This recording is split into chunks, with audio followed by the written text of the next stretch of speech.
The battle of the unbeatens in Tampa is going to be a wild one. That and more on today's Crossover Thursday episodes of Locked On Bucs and Locked On Eagles.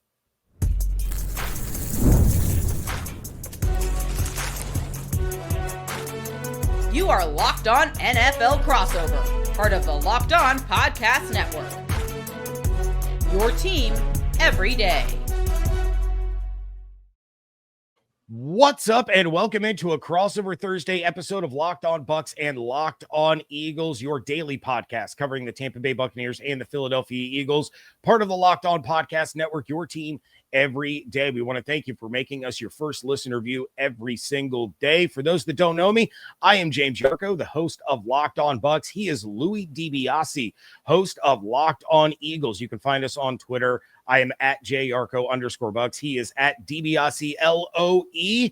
And this Crossover Thursday is presented by Prize Picks. Download the Prize Picks app today. Use code LOCKEDONNFL to get $50 in lineups after you play your first $5 lineup. Louis, you were saying right before we started, it's time for our annual Week 4 crossover because this seems to be the trend. But, yeah, the Bucs and Eagles, they keep squaring off because they keep winning divisions. I mean, that's just kind of how it goes. Yeah, I'm not going to lie, James. I'm sick of seeing Tampa Bay in September. This has happened, what is it now, 4 matchups in Tampa since 2023. They played week 3 that year in Tampa. They had to go to Tampa Bay in the wild card matchup. Then last year, they had to go to Tampa Bay in September, and now this year in 2025. So it's been 4 times in the last 3 seasons this has happened, and the Buccaneers have had the Eagles' number in pretty much all of those matchups outside of the Week 3 regular season game of 2023. So this was the big turning point of the Eagles season last year when they got blown out against the Buccaneers. So I'm wondering if that's going to be a similar kind of lesson they learned last year to this year after a Rams game that kind of woke them up. So it's a big-time matchup between, I think, 2 of the top 4 teams in the conference. Yeah, 2 teams that were involved in games that had blocked field goals down the stretch, just came out on different sides of it. But Louis, as the visiting team, I defer to you. What is the biggest story right now for an Eagles team that honestly, they looked a little pedestrian on offense, but seem to have gotten some things on track there in the second half of week 3. Pedestrian was an understatement for what that offense looked like in the first half. The second half, though, they were incredible. I mean, Jalen Hurts had over 200 yards passing, 40 yards on the ground, 4 total touchdowns. They finally just started playing aggressive and leaning on their passing game more. Before that, they were playing just far too conservative and scared. And it's kind of funny, James, what I was alluding to earlier. That Buccaneers loss last year kind of woke them up. It changed everything because the next week they had a bye week and they said, we have to change our offensive philosophy. We need to feature Saquon Barkley and lean into what we do best, which was running the football.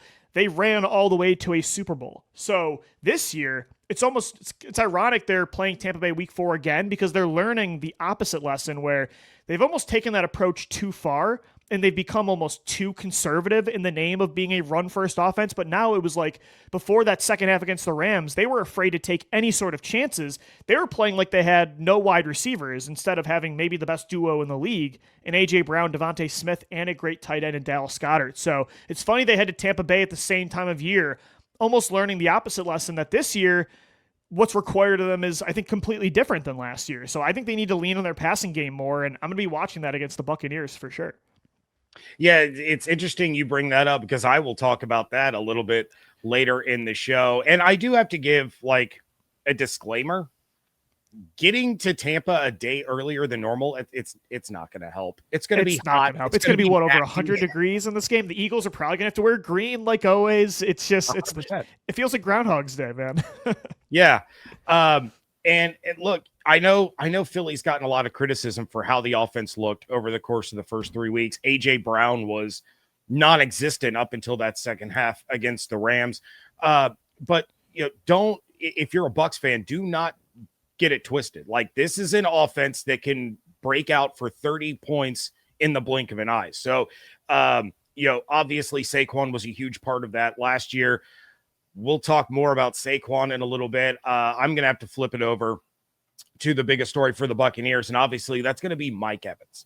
Mike Evans leaving the game against the Jets with the hamstring injury. We saw the hamstring injury take him out last year for a little over a month. He tried to play through it, and I was honestly a little concerned that Mike, being who Mike is, he was going to try to play through. He knows how big this game is. He knows how important it is, just like the Ravens game last year. And I basically said, for the Bucs, they need to protect him from himself. Do not let him play this week. This Bucs team is so ravaged with injuries. The list of players that have missed time or are continuing to miss time: Tristan Wirfs, Chris Godwin, Mike Evans, Kalijah Kancey, Luke Gedeke, Cody Mauch, Jalen McMillan.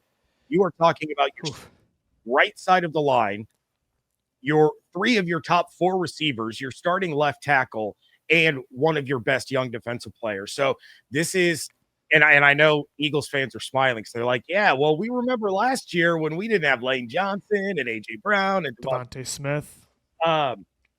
So, turnabout is fair play, but this injury to Evans comes at the worst time because we don't know the status of Chris Godwin right now. There's a chance, albeit a small one, there's a chance that Wirfs and Godwin make their season debuts in this game, but Godwin isn't going to be his normal self. So losing Mike Evans, the way this offense has struggled because of the protection, because of the defensive fronts that they faced, you needed that guy on the outside. You needed someone that could be that quick slant guy that could get those tough catches over the middle, that could move the sticks and extend drives. So losing Mike Evans for this one, let alone looking ahead to Seattle and San Francisco, best case scenario, he returns against the Lions. This is a really tough stretch to be without your number one.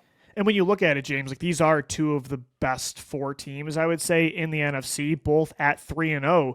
It's a really important game early on in the season if you're fighting for the 1 seed in the NFC. I think it's going to be between the Eagles, and that's why last week's win against the Rams was so important because they're going to be up there. I think you look at Green Bay as well and Detroit in the NFC North, but Tampa Bay, quietly has been, maybe not even quiet's the right word, but they've been one of the most consistent NFC teams over the last 5 to 6 years with Tom Brady and now Baker Mayfield. So they're up there. Like they are a threat to get that number 1 seed in the conference. So this is a really important game in September. It's kind of crazy how, at least from the Eagles perspective, they've had some huge matchups already. They had to play a divisional opponent week 1 in Dallas. They had to play the Chiefs again, the Rams, and now the Bucs. So the NFL certainly, they raised the stakes early on, at least for the Birds. Oh, 100%. Yeah. I mean, Tampa started the same way with the divisional opponent. Then they get the Texans and the Jets. That's a little bit easier. Well, that's a huge test for Tampa too. So, that's 2 of 4. Yeah. And I know that Eagles fans and Bucs fans don't see eye to eye, but can we all take a collective moment to just kind of giggle a little bit that after this week, either the Chiefs or the Ravens are going to be 1-3? 1-3. That is crazy. Yeah. That's hilarious to me. That's the NFL. This is, James, one of, to me, like the craziest starts to an NFL season that I've ever seen. I mean, even the Eagles went last week. And what you were talking about, how both teams were dealing with like a blocked field goal on opposite ends. I've never seen that. And the Eagles had back-to-back blocked field goals to get that win. So it's been a crazy start to the season, but the Eagles are hoping that history does not repeat itself this Sunday. They have some demons they need to exercise in Tampa Bay because regardless of injuries or whatever's going on, the Bucs have had their number when the Eagles have to travel down to Florida. So we'll see what happens, but I'm excited to talk about matchups for sure because it's a pretty even battle. Even with the injuries, I still think this is going to be a close game. Yeah, 100%. And we're going to go ahead and get to those key matchups that are going to decide the game. That is coming up next on a crossover Thursday, part of the Locked On Podcast Network, your team every day. The NFL season is here, and FanDuel is making sure you're ready for kickoff with a can't-miss offer. Right now, new customers can bet just $5, and if your bet wins, you'll get $300 in bonus bets to use across the app. FanDuel is where I always go to place all my parlays, my prop bets, my game bets for just about every sport. I got a group of buddies. We put together a 10-leg parlay every single Sunday because it just makes NFL Sundays that much better. The Bucs and Eagles square off at Raymond James Stadium in the only meeting of undefeated teams in week 4. The Bucs are 3.5-point home underdogs to the defending champion Eagles with an over-under 44.5. And the Eagles are looking to get just their second win against the Bucs since 2013. So are you ready to play? Download the FanDuel app now by visiting FanDuel.com to get started. That's FanDuel.com to place your first $5 bet. When you think game day, you might not think Wayfair, but you should, because Wayfair is the best kept secret for incredible and affordable game day finds. Wayfair has everything you need to get your space ready for the season, whether you're tailgating outdoors or cheering from your living room. What I love most is the selection. Wayfair has unique finds and options for every budget, so I can show off my team spirit without overspending. Deliveries fast, free, hassle-free, which is a lifesaver when you need something in time for kickoff. From outdoor essentials like folding chairs and patio heaters to indoor must-haves like TV stands and serveware, Wayfair has it all in one place. Wayfair is your trusted destination for all things game day, from coolers and grills to recliners and slow cookers. Shop, save, score today at Wayfair.com. That's Wayfair.com. Wayfair, every style, every home. Thank you again for making Locked On Eagles and Locked On Bucs your first listen or view every single day. Louis, again, I will defer to you. What is the first of these key matchups that you're really honing in on in this must-win for two teams to take control of the NFC? Yeah, so as you mentioned there, the Eagles have only won, once in Tampa Bay since 2013, so it's pretty bad. They need to figure out a way to finally beat this football team. The only time that they have won that game in Tampa Bay over the last, decade plus is 2023, when they had one specific player that they did not have. Like, if you just look at this era, Nick Sirianni, Jalen Hurts, when they've lost to Tampa Bay in 2021, in 2023, in 2024, what was the one common consistent variable or missing variable? It was A.J. Brown. A.J. Brown will play in this football game, just like he did in that win week 3 in 2023. And I think that's the key matchup, because, again, the lesson the Eagles learned against the Rams last week is that I think they took this conservative run-first approach way too far. Now, Saquon Barkley, Jalen Hurts running the ball behind that elite offensive line is still going to be the focal point, the identity of this football team. But they were just scared to do anything. Like, if there was not a wide open pass, Jalen Hurts was just either checking it down or throwing it away. And they were, again, there's a difference between playing smart in the passing game and playing scared. So I think they need to do what they did in the second half.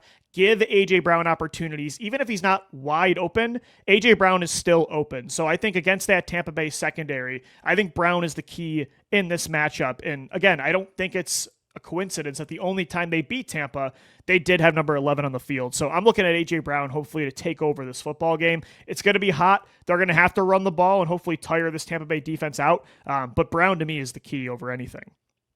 Yeah, and look, Jamel Dean has surprised a lot of people. He is playing at an incredibly high level. Bucs fans are hoping that can continue, especially against somebody like A.J. Brown. But it won't just be AJ versus Jamel. He'll see Zion McCollum. He'll see Benjamin Morrison, who, he did a great job against Nico Collins in that Monday night game against the Houston Texans, didn't allow a reception on any of the targets while defending him. So, it'll be a platoon effort like it always is with the Bucs defense.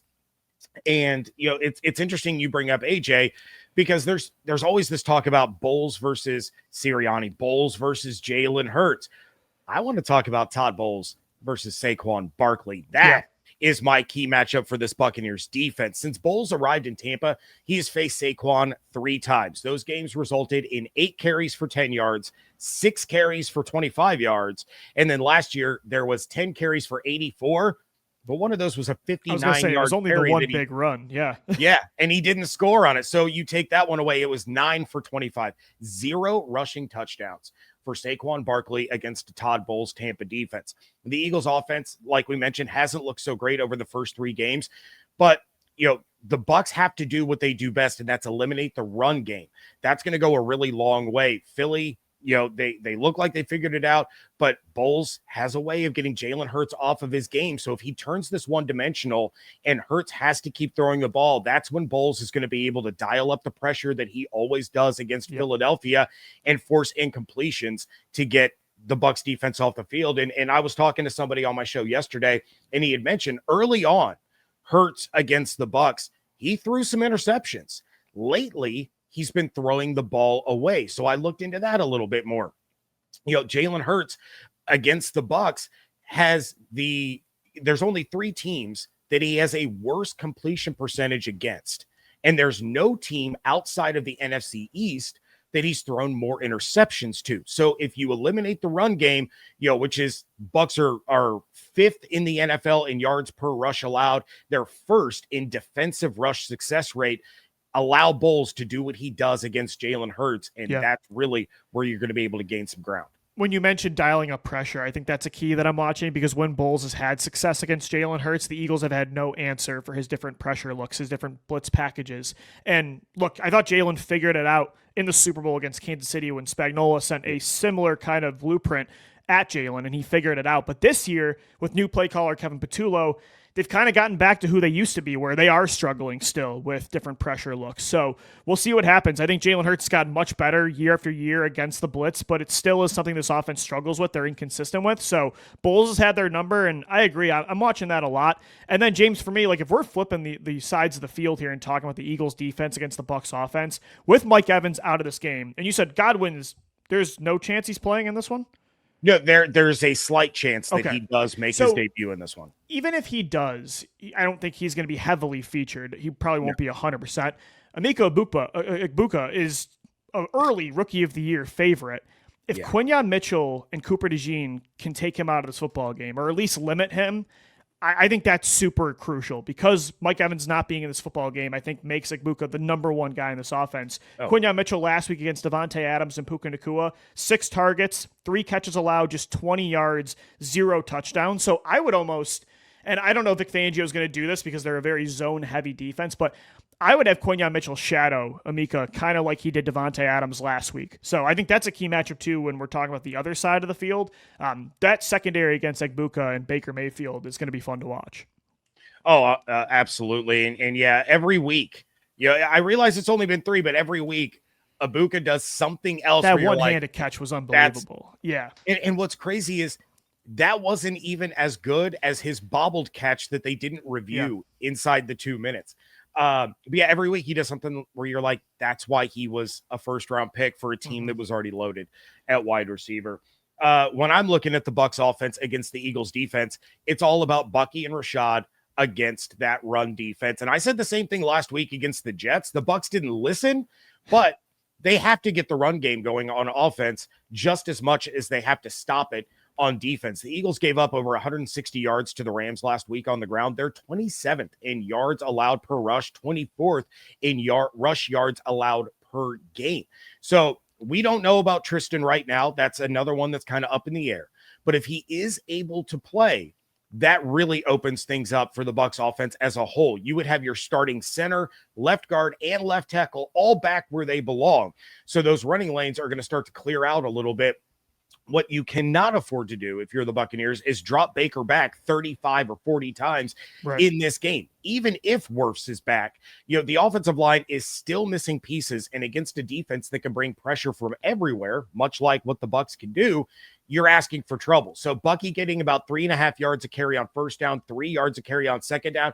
You have to stay stubborn and dedicated to the run game to wear down the Eagles defense and then open up play action. That's where you're going to see the opportunities for Emeka Egbuka and Shep, who has been absolutely fantastic this year. Ryan Miller, hopefully Chris Godwin. But if you're not running the ball effectively, those pass rushers, with the Eagles, they're just going to pin their ears back and they're going to go at you all day long. I agree. James, I got to ask you, though, Desmond Watson, is he playing? The tush-push Terminator, the 464-pound nose tackles. When the Eagles are running the tush-push, is this something that the Buccaneers, they stopped the Eagles in the tush-push in the playoffs a couple years ago. Is this actually something the Eagles need to watch? I think the fans want to know.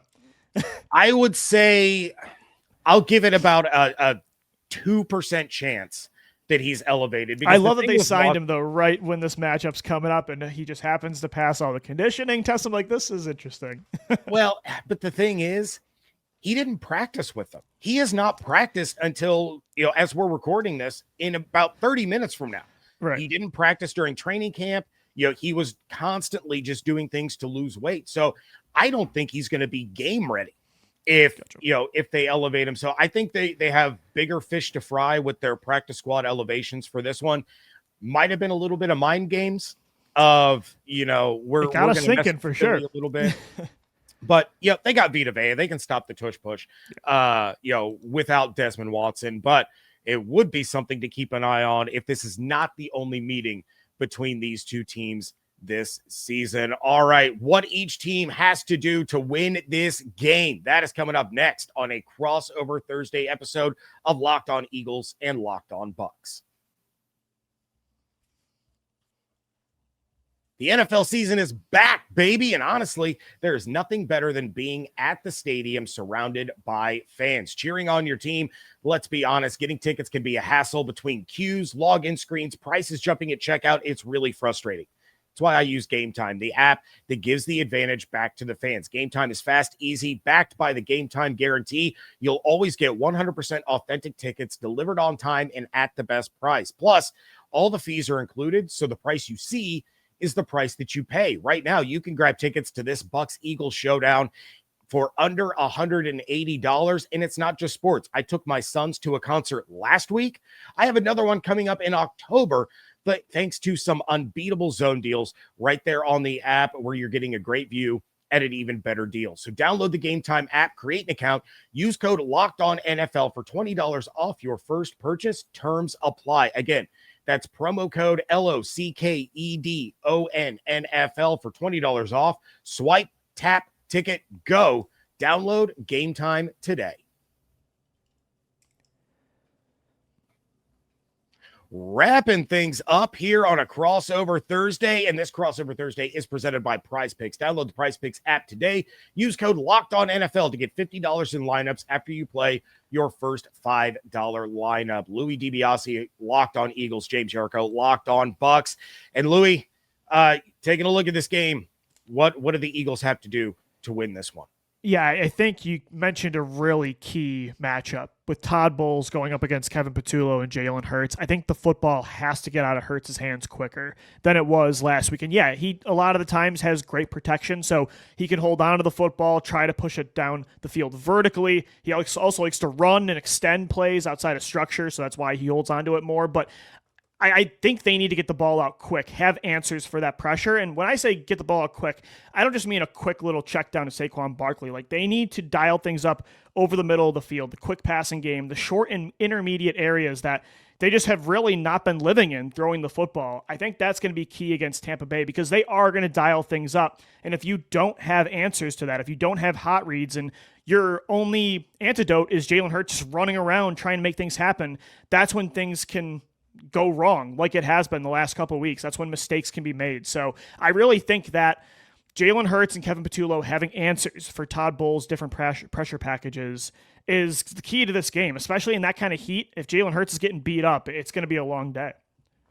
Yeah, a lot of fans are going to remember Donovan McNabb puking on the sidelines wearing those dark green jerseys early in the year in that Tampa Heat.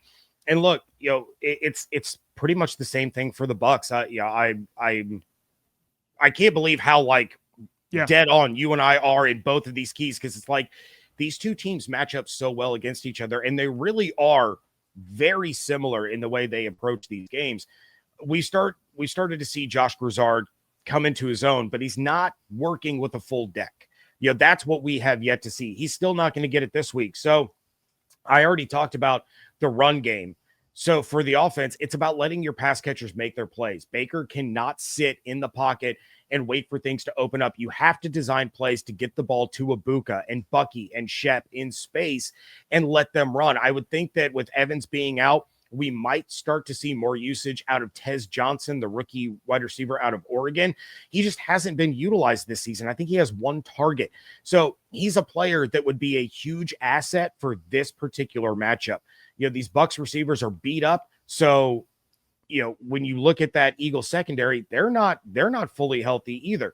You have to exploit those matchups that you can and let the guys do the work in the second and the third levels of the defense. You don't need to draw up 40 and 50-yard bombs down the field. This needs to be death by 1,000 paper cuts to wear down this defense and steal a win at home.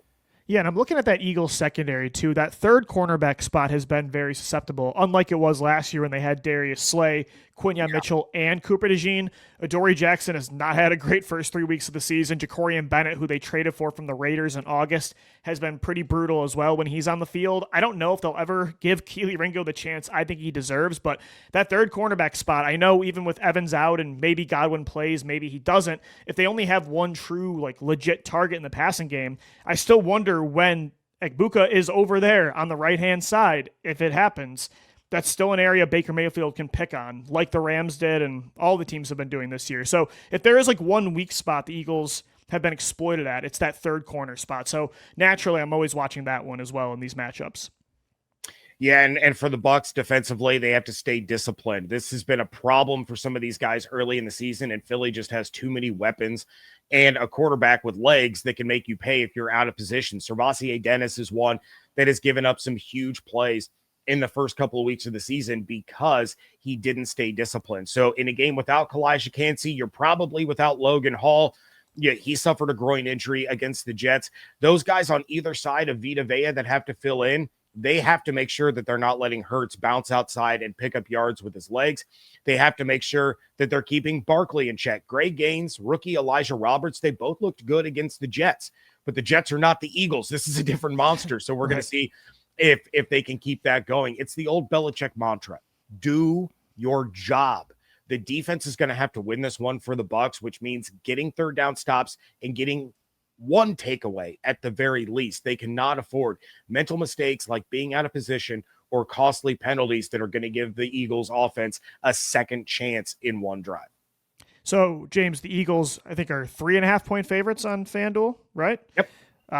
I think the Bucs cover that. I think this is going to be a 1 to 3 point game. So I think it's going to be a really close one. And like I said earlier in the show, like, this is a massive matchup for both from a seeding perspective in the NFC. It's two of the top 4 teams in the conference. So both got to have it early on in the year, and it's going to be a close one. Yeah, I do think it's going to be close. Right now, I'm leaning towards the Eagles covering.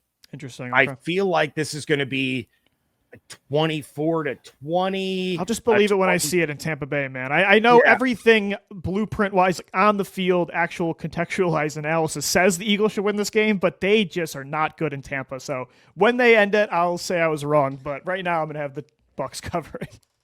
Yeah, I'll give my official prediction on my Friday show because we haven't seen the injury reports yet. You know, if Tristan plays, if Godwin plays, you know, I can talk myself into saying the Bucs win this game, but right now I'm definitely leaning Eagles, and I'm with you. I think it's close. I think it's less than a touchdown, but I do think they're probably looking at about a 4-point win. So, all right, well, that is going to do it for this crossover Thursday. Of course, check out Locked On Eagles with Louis DiBiase 5 days a week. You can check out Locked On Bucs with me 5 days a week. Follow on Twitter. Louis is at DiBiase LOE. I am at JYarcho_Bucs. Hope you all have an absolutely outstanding day. Stay safe, stay healthy. And thank you all so much for joining us right here on a crossover Thursday, part of the Locked On Podcast Network, your team every day.